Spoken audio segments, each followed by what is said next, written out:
আজ বাগানের কোনো গাছ নিয়ে আমাদের আলোচনার বিষয় নাই। আজ আমরা আলোচনা করব মস নিয়ে। মস নীরব একটা উদ্ভিদ হলেও আমাদের দৈনন্দিন জীবনে অত্যন্ত গুরুত্বপূর্ণ একটি অপরিসীম ভূমিকা পালন করে থাকে। আর তার সঙ্গে সঙ্গে এই মস একটা ক্ষুদ্র অপুষ্পক উদ্ভিদ হয়েও এরা ভেজা আর্দ্র একটা পরিবেশে জন্মগ্রহণ করেও এদের উপকারিতা এবং একটা পরিবেশ বান্ধব উদ্ভিদ হয়ে থাকে। এরা সাধারণত তার নিজের ওজনের থেকেও 20 গুণ বেশি পরিমাণ কিন্তু জল ধারণ ক্ষমতা রাখে। তার সঙ্গে সঙ্গে অন্যান্য উদ্ভিদের মতো কিন্তু এরা ভূমিক্ষয় রোধ করে। অন্যান্য উদ্ভিদের মতো এরা পরিবেশ থেকে প্রচুর পরিমাণে অক্সিজেন শোষণ করে। অন্যান্য উদ্ভিদদের মতো এরা কিন্তু প্রচুর পরিমাণে অক্সিজেন প্রদান করে। তার সঙ্গে সঙ্গে কিন্তু বাদ দিলেও কিন্তু মস কিন্তু অত্যন্ত গুরুত্বপূর্ণ একটা ভূমিকা, যেটা আমাদের রান্নাঘর বা বিভিন্ন রুমে যে অ্যালডিহাইড কিটোন যেগুলি সাধারণত বলা হয় ক্যান্সারের জার্ম, সেই সমস্ত জিনিসগুলো কিন্তু ভীষণ রকম ভাবে শোষণ করে থাকে। তাই আজ মস আমাদের সাধারণত বাগানিরা কিভাবে কাজে ব্যবহার করছি। আমরা প্রচুর বাগানি দেখেছি যারা মসকে ব্যবহার করে টবের মাটির ময়েশ্চারকে ধরে রাখছে, আর তার সঙ্গে সঙ্গে বাগানকে একটা নেক্সট লেভেলে নিয়ে যাচ্ছে।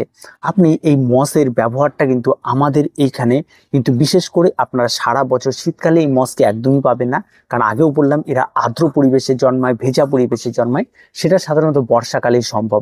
আর এই বর্ষাকালে আপনারা এটা পাবেন যে কোনো পুরনো প্রাচীর যেখানে অনেক দিক টাইম ভেজা থাকে, ঠিক আছে, এটা সাধারণত আপনারা পুরোনো পাঁচিলে দেখতে পারবেন, যেখানে পরিষ্কার পরিচ্ছন্ন করা পুরোনো বাড়ি, এই সমস্ত জায়গায় যদি ওয়ালের সঙ্গে দেখেন তাহলে দেখবেন এগুলি প্রচুর পরিমাণে।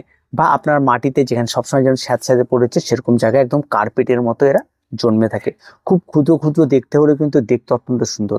আপনি আপনার ছাদ বাগানে যে কোনো গাছের গোড়াটাকে যদি আপনি এই মস সুন্দরভাবে তাকে লেবেল করে বসিয়ে দিতে পারেন, তাহলে কিন্তু আপনার গাছের সৌন্দর্যটা একটা নেক্সট লেভেলে চলে যায় এবং সেটা দেখার মতো হয়।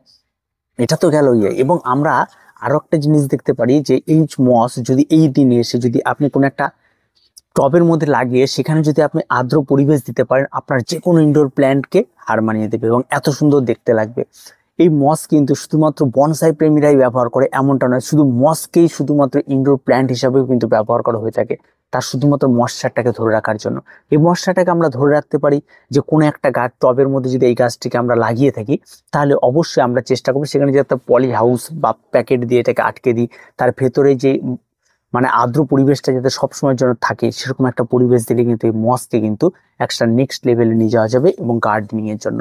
কারণ গার্ডেনিং এ এর ব্যবহার অপরিসীম। আপনি যখন কোনো একটা গাছকে তার গোড়াটাকে আরো সৌন্দর্যায়ন করতে চাইছেন, তখন কিন্তু আপনার মসের বিকল্প কোনো কিছু নেই। আপনি এই মস দিয়ে যে কোনো গাছের গোড়াকে সাজিয়ে তুলতে পারবেন। একটা মাঠ বানান, সেখানটায় ল্যান্ডস্কেপ গার্ডেনিং করুন, বা যে কোনো কিছুতে কিন্তু এই মস কিন্তু বেশ ভালো। তবে মসের ক্ষেত্রে একটা অসুবিধা রয়েছে, মস যখন ফার্স্ট স্টেজে হয় সেটা যদি আপনার বাড়ির রাস্তা বা কোনো কিছু হয় তখন কিন্তু সেখানে প্রচুর পরিমাণে স্লিপ কাটে। তাই সেরকম জায়গাতে যাতে না হয় আপনি সেই বিষয়টা কিন্তু খেয়াল রাখবেন। সেই সমস্ত জায়গাতে যাতে না হয় সেই জায়গাটা পরিষ্কার পরিচ্ছন্ন রাখতে হবে। কিন্তু আদার্স যদি আপনার কোনো জায়গা থাকে যে জায়গাটি অকারণে পড়ে রয়েছে এবং সেই জায়গাটিকে আপনি দেখার মতো করতে চান, তাহলে আপনি মসকে কিন্তু ব্যবহার করতে পারেন। তার সঙ্গে সঙ্গে মাটি অনেক সময় দেখা যায় শুকিয়ে যাচ্ছে, আমাদের জল বারবার প্রয়োগ করতে হয়। যদি জল বারবার প্রয়োগ না করেন তাহলে গাছের গোড়াতে মস রাখুন। মস কিন্তু আপনার মাটির ময়েশ্চার ধরে রাখবে, সবসময় যেন মাটিটাকে ক্ষয় রোধ থেকেও রক্ষা করবে। আর একবার যদি মস বসিয়ে দেন তাহলে কিন্তু সেইখানে অটোমেটিকলি একা একা একা একাই সেখানে গ্রো করতে থাকে, বিশেষ করে এই সময়টাতে। পরবর্তী শীতকাল আসলে তাদেরকে আর পাওয়া যাবে না, কিন্তু এই মস কিন্তু ওই গাছের গোড়াতে থেকেই যাবে। পরবর্তীতে আবার যখন আপনার বর্ষা চলে আসবে তখন মস অলরেডি সেখানে অটোমেটিকলি আবার জন্মাবে। এই বিষয়টা কিন্তু সুবিধা রয়েছে। তার সঙ্গে সঙ্গে কিন্তু মস কিন্তু যখন একেবারে পচে যাচ্ছে তখন কিন্তু গাছের একটা সুন্দর নাইট্রোজেন গঠিত খাবার তৈরি হচ্ছে, যেখানে নাইট্রোজেন, ফসফরাস, পটাশিয়াম কোনো কিছুরই অভাব থাকে না।